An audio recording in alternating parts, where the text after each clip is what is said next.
web browsers, our windows to the world. However, I have been long somewhat concerned about the state of browsers and web standards in general, and the open web. It's a fairly dominant hegemony at the moment, with one browser and one browser engine ruling a lot of things. Okay, to be fair, it's a duopoly, but one of those is restricted mostly to one platform. So, like many things in tech, it's complicated. First, let's begin with a little bit of history. Back in the tech prehistoric times of the 90s, one browser pretty much ruled all of the tiny online world. Microsoft's Internet Explorer is actually so dominant, there were legal proceedings against how Microsoft distributed it to try and break up that monopoly. But its tendrils, its roots were so dominant, especially in enterprise. Really, only in the past few years have many enterprises and many applications and many specifically kind of enterprise-focused websites really finally broken away from Internet Explorer. In fact, Apple back in 2003 became so sick of having to rely on their biggest competitor in many ways for a browser. Internet Explorer 5.5 was the last version on the Mac, and I remember it fondly, I remember it well anyway, that they created their own browser. Contrary to what people thought would happen, they didn't base it on Gecko, which was the engine in Netscape/Firefox at the time. They actually based it on something called KHTML, which is from KDE, and ended up forking it into WebKit. And thus Safari was born. Then in 2008, Google took elements of WebKit and Firefox, which are both open source projects, to create their own open source browser, Chromium, and then Chrome on top of that. And then more recently, this has led to a plethora of other browsers using Chromium, like Edge and Brave, and Edge, which is also from Microsoft, even tried their own rendering engine and just switched to Chromium. Chrome itself now has a 67% market share. It has actually declined over the past few years, so I'm not the only one who's concerned with it. But it worries me slightly that Chrome and Chromium, in lesser regard, has become kind of the Internet Explorer of the modern era, in that many web developers will think, well, if it works there, it works everywhere, which is not strictly true, and that, in my mind, goes a little against the concept of the open web and web standards. I am not the only one who is concerned about Chrome and Chromium, and this has led over the past sort of 2 years to a plethora of new browsers emerging. And that's what I'm going to take a look at in this video. I'm going to take a look specifically at, and I know others are definitely available, Arc, DuckDuckGo, Ladybird, SigmaOS, and Orion. So let's get started.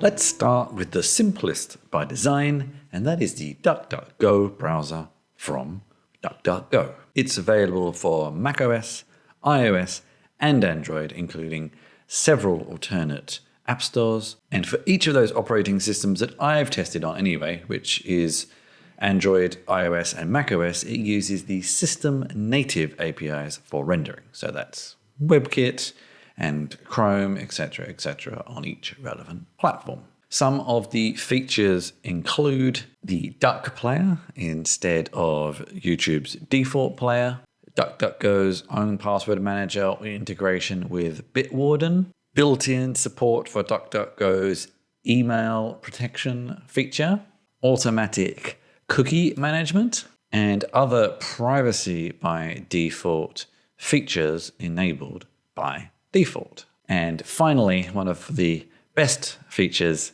this cool click button plus effect to just clear all browsing data in one quick click. There is no syncing between each version right now, but that's coming soon, as well as support for extensions, probably from the Chrome and or Firefox extension stores.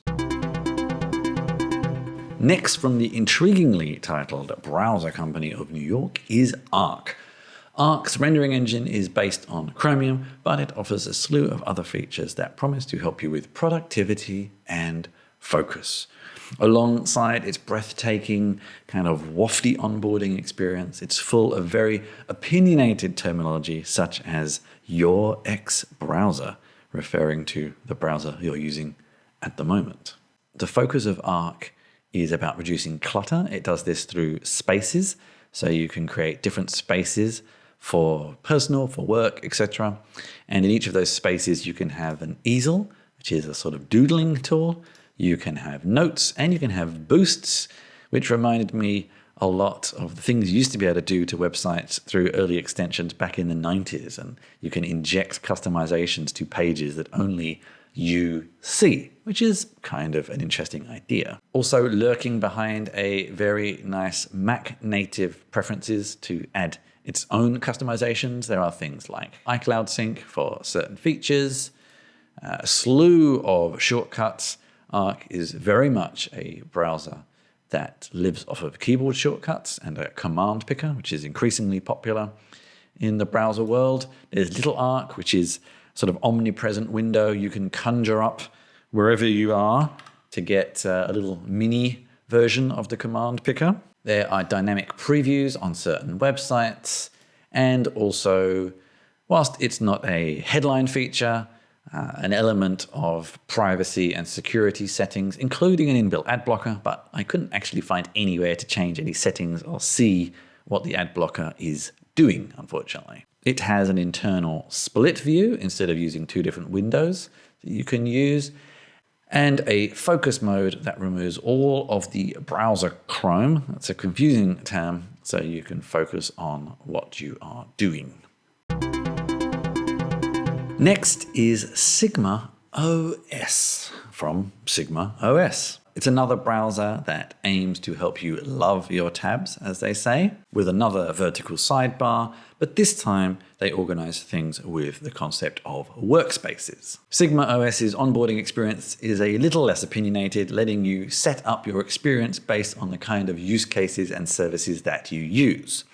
Under the hood, it uses WebKit with Chrome extensions. How many of those will actually work remains to be seen, so your mileage may vary. Here we can see the tabs we currently have open in each workspace.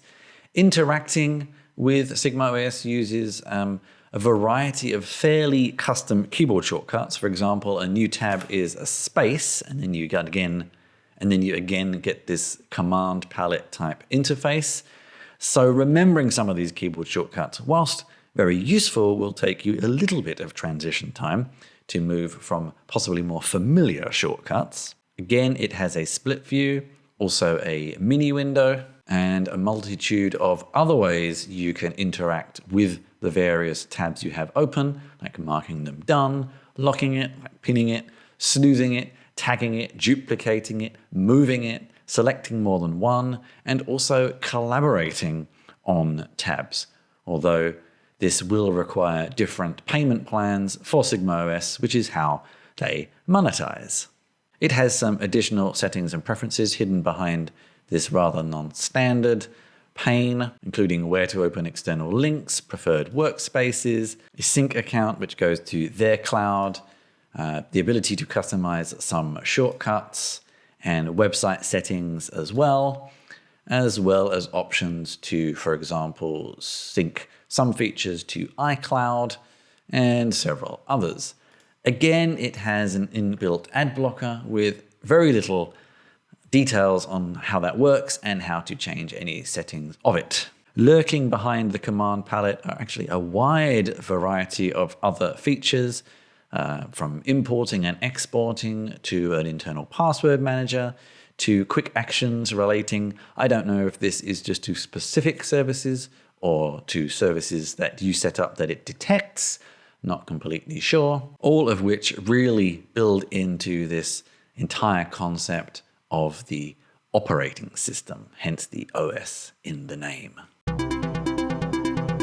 Next is Orion from Kaji, another privacy and security focused search engine, so somewhat similar relationship to DuckDuckGo and their search engine and their browser. It is also WebKit based, so primarily only on Apple operating systems right now. On the surface, it looks quite similar to Safari, with many of the preferences and the default ways of viewing some things fairly familiar to anyone who has used it.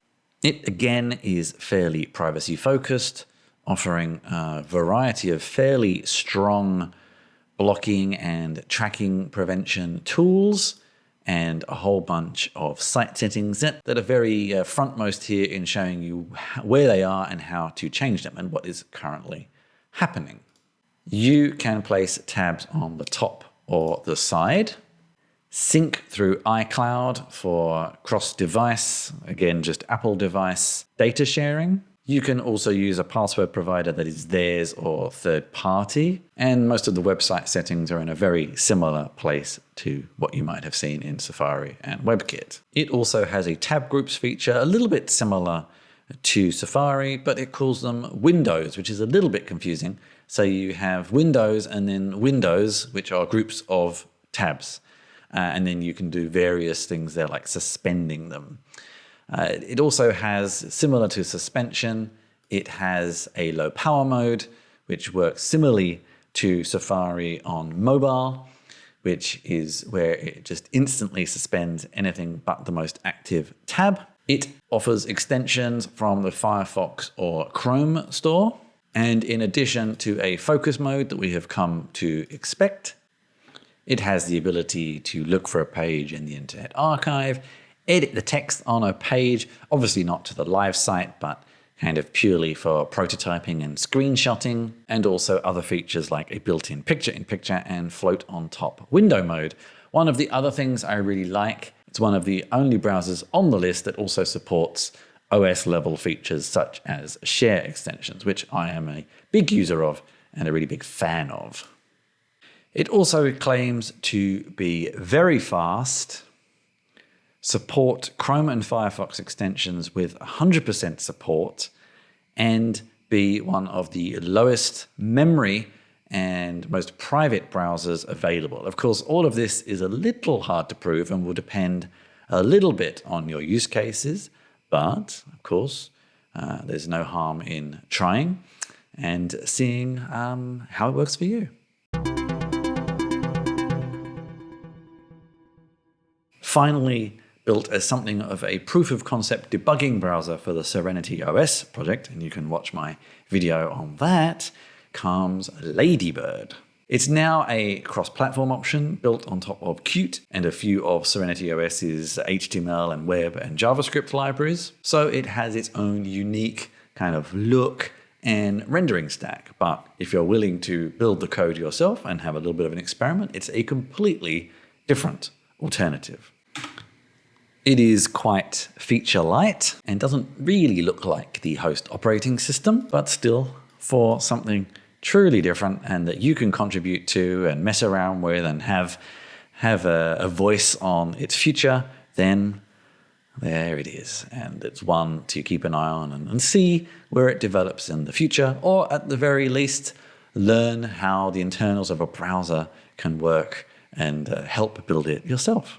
So that was a small selection of some alternate browsers that are somewhat newer on the scene. There are, of course, plenty of others like Edge and Brave, and even old classics like Opera are still being developed and still have some quite unique features.